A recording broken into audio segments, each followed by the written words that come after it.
बिस्मिल्लाहिर्रहमानिर्रहीम अस्सलाम वालेकुम। पिछले चंद दिनों में एक के बाद एक धमाके और हमले हुए हैं ईरान पर और ईरान की जौहरी तनसीबात पर। इसके अलावा जो अस्करी अहम मकामात हैं ईरान के, वहाँ पर भी ये धमाके और हमले हुए हैं और इनको पुरस्रार कहा जा रहा है। पुरस्रार इसलिए कहा जा रहा है कि ये अभी तक वाज़ेह तौर पर नहीं समझ आ सकी या नहीं बताया जा रहा कि ये हमले कौन करवा रहा है। ईरान ने भी ढके छुपे लफ्ज़ों में इजहार कर दिया है। कुछ इंटेलिजेंस रिपोर्ट्स तो ऐसी हैं जिनमें वो बता रहे हैं कि इन हमलों के पीछे कौन है, तो वो सारी तफसील मेरे पास है, मैं आपसे शेयर करूंगा। लेकिन इसमें एक अहम बात ये भी है कि पाकिस्तान को भी बहुत मोहतात होने की ज़रूरत है। पाकिस्तान के लिए भी ख़तरात बढ़ गए हैं। वो किस तरह, वो हम वीडियो के आखिर में बात भी करेंगे। अभी हुआ ये है कि जो ताज़ा हमला हुआ है वो तेहरान के मगरिब में अस्करी तनसीब पर यह हमला हुआ है, जिसमें उनके जौहरी और मिज़ाइल प्रोग्राम को भी नुकसान पहुंचा है। ये ईरान की तरफ से इस चीज़ की तस्दीक भी की जा रही है और पासदारान इनकलाब का जो मिज़ाइल प्रोग्राम है उसको भी इसमें नुकसान पहुंचा है। लेकिन ये भी कहा जा रहा है कि इसमें किसी जानी नुकसान की इतला नहीं है। ईरान ख़ुद इस बारे में बता रहा है, उनका मीडिया भी और सरकारी मीडिया भी, कि इसमें कोई जानी नुकसान की इतला नहीं मिली। अब हम थोड़ा सा पीछे अगर जाएं तो ईरान में हम देख रहे हैं कि मुसलसल हमले हो रहे हैं और जो सबसे ख़तरनाक हमला कहा जा सकता है, सबसे बड़ा हमला कहा जा सकता है, वो तो हुआ है जो जौहरी तनसीब है ईरान की सबसे अहम, जिसको कहा जाता है, उस पर हुआ है। और ये नेतन्स का इलाका है ईरान का, वहाँ पर हुआ है। और इसमें दिलचस्प बात यह है, हैरानी की बात यह है कि होमलैंड चीता नामी कोई तंजीम है जिसने इसकी ज़िम्मेदारी कबूल की है। अब बाकी यही तंजीम है, ये ख़ुद को क्या कहती है। इससे पहले जो ताज़ा हमला हुआ है मैं उसकी तफसील आपसे शेयर कर देता हूँ। ये तो कहा जा रहा है कि पिछले तकरीबन 3 हफ़्तों में या 1 महीने में तीसरा खौफनाक ये धमाका हुआ है। और इसमें दारुल हुकूमत तेहरान का जो मगरबी हिस्सा है वहाँ पर जौहरी प्लांट, ऑयल रिफाइनरी को नुकसान पहुँचा है और पासदारान इनकलाब की अहम अस्करी तनसीबात भी यहाँ पर मौजूद थीं और उनके जो मिज़ाइल प्रोग्राम हैं उनको, उनके गोदाम को निशाना बनाया गया है। अच्छा, अब ये जिस तरह मैंने अर्ज़ किया कि 3 हफ़्तों में ये तीसरा बड़ा हमला है। 2 धमाके हुए हैं खोजर में और नेतन्स में।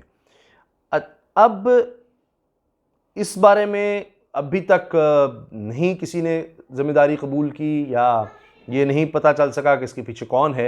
ईरान अलबत्ता इशारों के राह में बता रहा है कि इसके पीछे कौन है। एक माजी भी है इसराइल का, मुसाद का, और ईरान के साइंटिस्ट को कत्ल किया जा चुका है मुसाद की तरफ से। ये चीज़ें डॉक्यूमेंटेड हैं, कोई ढकी छुपी नहीं है।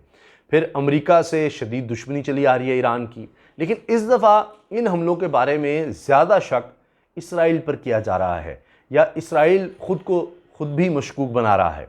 क्यों और कैसे, उस बारे में मैं आगे चलकर बात करूंगा। अभी जो इतलात ये मिल रही हैं वो ये है कि ये जो नेतन्स में हमला हुआ है इसके 2 घंटे बाद ईमेल्स चलना शुरू हो गई। और ये था जी, होमलैंड चीता नामी एक तंजीम है और इसने ईमेल भेज दी और कहा जी हमने किया है।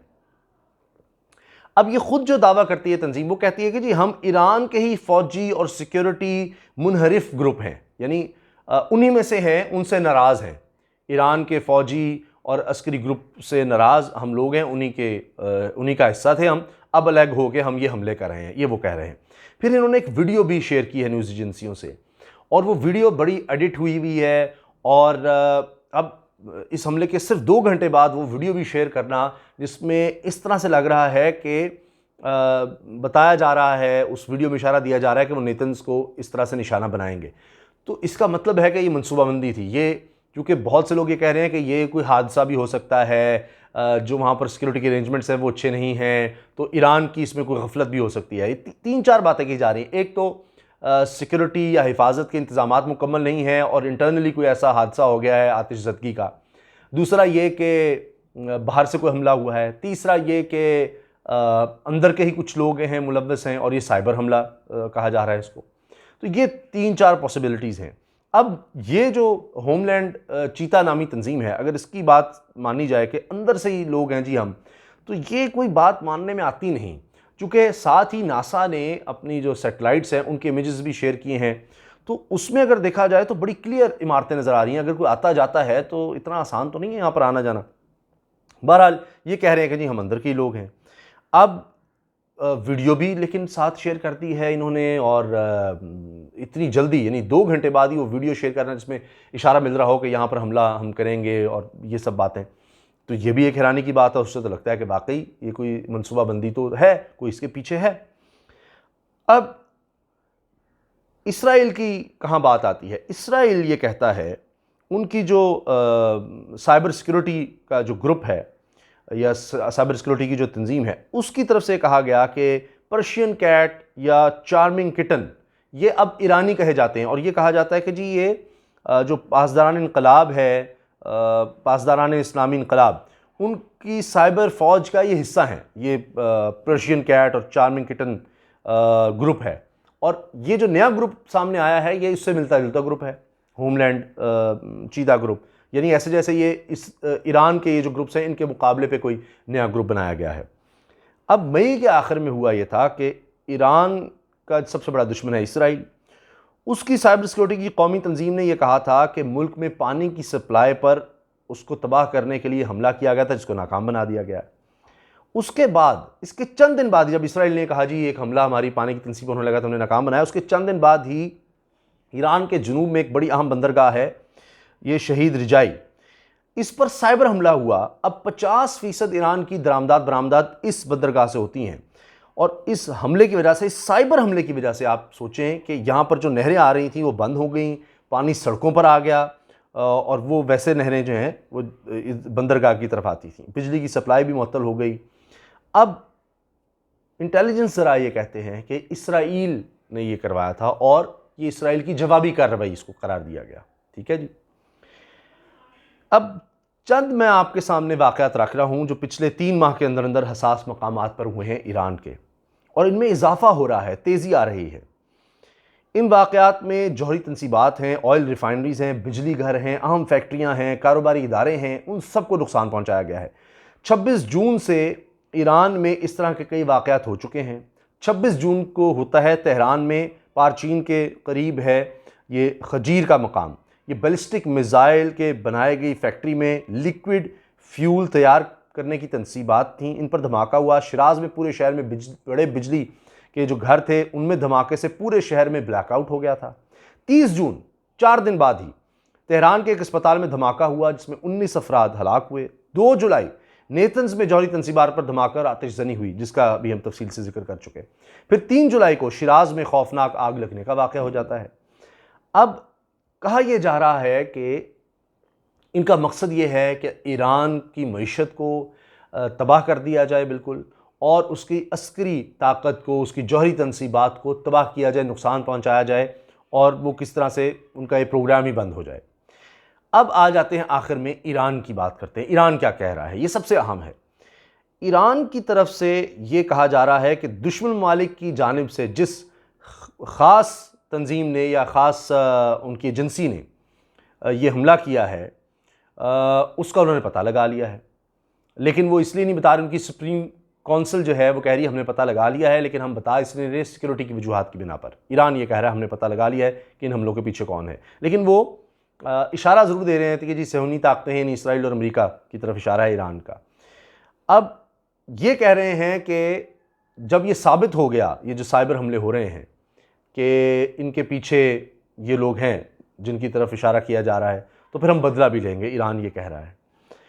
लेकिन इंटेलिजेंस ज़राए मशरिक़ वस्ता के ख़ास तौर पर उन्होंने तो न्यूयॉर्क टाइम्स को बता भी दिया है कि नेतन्स में जो धमाका हुआ है जौहरी तनसीब पर, वो तो इसराइल ने करवाया है। और अब इसराइल से जब ये बात पूछी जाती है कि इसके पीछे है नहीं, तो वो ये कहते हैं जी हमारा एक ऑफिशियल स्टांस है, हमेशा वो ये कहते हैं कि बेहतर है कि हम ऐसे मामलों पर कुछ बोलें ही ना। तो लिहाजा अब ऐसी कार्रवाइयों को इसराइल की तरफ से कबूल तो नहीं किया जाता, लेकिन ईरानी भी अभी तक बरह रास्त इल्ज़ाम नहीं लगा रहे इसराइल पर कि ये हैं, ये लोग हैं, ये नाम है, इस तंजीम ने किया है। लेकिन ये अब वाज़ेह तौर पर कहा जा रहा है कि इस वक्त ईरान और इसराइल के दरमियान साइबर जंग छिड़ चुकी है, ये साइबर जंग का आगाज़ हो चुका है। तो लिहाजा अब जो एक्सपर्ट्स हैं वो तो ये कह रहे हैं कि दोनों तरफ से हमले किए जा रहे हैं, जो इंडिपेंडेंट एक्सपर्ट्स हैं, कि जी ईरान उधर करवा रहा है और इसराइल जो है वो ईरान पर करवा रहा है। अब दोनों ममालिक वाज़ेह तौर पर एक दूसरे का नाम इसलिए नहीं लेते कि ये फिर ओपन हो जाएगी सारी सूरत हाल, लेकिन ये बड़ी ख़तरनाक सूरत हाल है और पहले ही हालात बड़े ख़राब हैं। और इस सूरत हाल में ये साइबर जंग, इस साइबर से आगे भी मामला जा सकता है। पहले ही प्रॉक्सी वॉर्स का कहा जा रहा है कि मुख्तलिफ़ इलाक़ों में इस तरह से हो रहा है, तो एक दूसरे पर दबाव डालने के लिए ये सारा काम हो रहा है। लेकिन ये जो भी करवा रहा है ईरान की जौहरी तनसीबात पर ये हमले, इस पर अगर तो ये है जिसके चांस कम है कि जी इनकी अपनी सिक्योरिटी कम है ईरान की, तो उसको उस पर तवज्जो देनी चाहिए उनको महफूज बनाने के लिए। लेकिन अगर बाहर से हमले हो रहे हैं, साइबर अटैक हों या कोई और तंजीम कर रही है, तो इससे इतना ख़तरा है कि सिविलियन पॉपुलेशन, अगर खुदा न खास्ता ये जौहरी तनसीबात पर ये अभी तो दीवार को नुकसान पहुँचा है, जुज़वी नुकसान पहुँचा है, लेकिन अगर कोई बड़ा नुकसान हो जाए तो लाखों लोगों की ज़िंदगियाँ ख़तरे में होती हैं। तो इसलिए ये तमाम ताकतों को मिलकर इस पर सोचना चाहिए कि इस तरह के हमले कहीं भी जायज़ नहीं हैं। हत्ता कि अक़वाम मुत्तहिदा की तरफ से अब कह दिया गया है कि कासिम सुलेमानी पर जो अमेरिका ने हमला किया था वो गैर कानूनी था। तो इस तरह के मामलात नहीं करने चाहिए। अब ये जंगों में भी कोई कानून नहीं रह गया। और आखिर में मैं अर्ज़ कर दूँ कि पाकिस्तान के लिए बहुत बड़ा ख़तरा है, क्योंकि बहुत सी ताकतें ऐसी हैं जो CPEC के भी ख़िलाफ़ हैं, पाकिस्तान के जौहरी प्रोग्राम के भी ख़िलाफ़ हैं, पाकिस्तान की मईशत हो, पाकिस्तान की सिक्योरिटी हो, पाकिस्तान की खुद मुख्तारी, इस सब के ख़िलाफ़ हैं। तो हमें इस बारे में भी सोचना चाहिए कि उनका क्या इलाज करना है हमने, क्योंकि वो पूरी कार्रवाइयों पर लगे हुए हैं। पाकिस्तान की इंटेलिजेंस एजेंसियाँ ज़्यादातर को नाकाम बना रही हैं, बना चुकी हैं अल्हम्दुलिल्लाह, लेकिन हमें ख़तरात बहुत ज़्यादा हैं। और अब जब ये साइबर वाला मामला शुरू हो गया है तो पाकिस्तान को और मुहतात होने की ज़रूरत है। इजाज़त दीजिए, अल्लाह हाफ़िज़। पाकिस्तान ज़िंदाबाद।